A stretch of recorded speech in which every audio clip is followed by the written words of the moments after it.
માલપુર તાલુકાના ચોરીવાડથી ઉભરાણ જતો રસ્તો જોખમભર્યો છે અને વળાંકવાળો છે।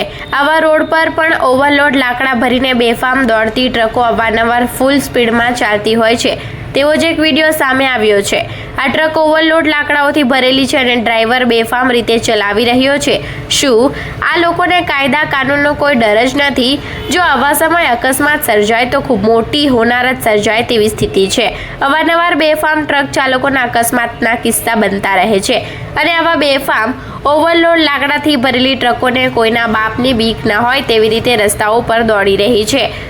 ચોરીવાડથી ઉભરાણ સુધીના રસ્તામાં બબ્બે ફોરેસ્ટ ડિપાર્ટમેન્ટની ઓફિસ આવેલી છે, છતાં પણ બેફામ ઓવરલોડ ટ્રકો દોડી રહી છે। હવે જોવાનું રહ્યું કે ફોરેસ્ટ ડિપાર્ટમેન્ટના કર્મચારીઓ દ્વારા આ ઓવરલોડ ટ્રકો પર કાર્યવાહી કરવામાં આવશે કે પછી કોઈ અકસ્માત સર્જાશે, પછી તંત્ર જાગશે। રિપોર્ટર વાલમ બારિયા, ગુજરાત ક્રાઇમ ન્યૂઝ, માલપુર।